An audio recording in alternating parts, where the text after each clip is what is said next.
Tupac in an interview once said that he learned how to be a man from listening to music. His daddy wasn't around, so if he heard Ice Cube say do this, that's what he was supposed to do. And that's what the kids are getting from the music today. Yeah, because the kids, you know, they mock what they see on MTV. Once J.C. came out and Kanye West came out wearing the blazers, everybody started buying the blazers. It wasn't about the throwbacks no more. Music is something that surrounds us, specifically hip-hop nowadays. It's the main culture that our kids are involved with. I dress baggy for a reason. And it's fucked up because there aren't enough parents walking around actually setting an example so the kids know that this is just music and not necessarily the only way to be. When I was little, I had 2 Live Crew tapes when I was 8 years old. My mom was like, yo, look, that's not how shit really is, you know what I mean? I'm not saying rappers need to fucking raise the children. I'm saying rappers need to not, like, poison the children, that's all.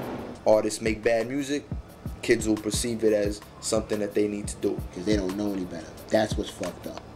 I came up with the song sitting in a Wendy's after some kids had gotten out of school, and there was like 10 to 15 fucking high school kids in there just being mad obnoxious to everybody, throwing shit at people, yelling. And they were, you know, hip-hop kids, so to speak. And I'm a hip-hop dude. I don't have to act that way in order to be hip-hop. To me, it was kind of like, they're never gonna listen to you. So I think the best way to approach it is get to them in the medium that they listen to. You know, whatever knowledge I could have got out of a song when I was, you know, 14, 13 years old, I definitely took it. I definitely don't want the song to come off as judgmental or preachy, because it's not. And it's really an examination of myself and the things that I did when I was a kid. And it maybe, if it's helpful to somebody, you know, in that same situation I was when I was young, I did my job. This beat in particular is one of my favorites. The hook was actually written by Deacon. So he wrote the hook and he had his sister Anitra. Shout out. She came up with a cool way of singing it.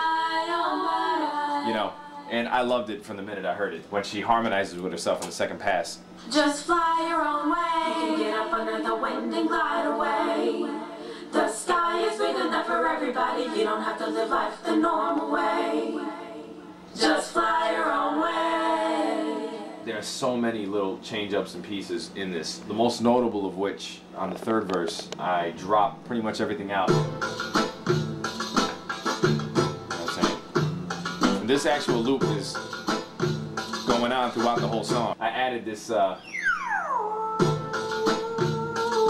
know, I was thinking about the dude with the turban and the cobra and the basket, you know what I'm saying?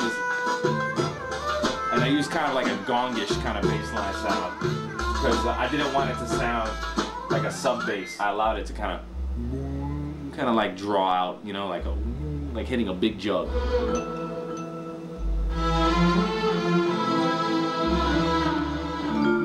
Just a little brew, and there's like little string hits like boom, you know? That's children.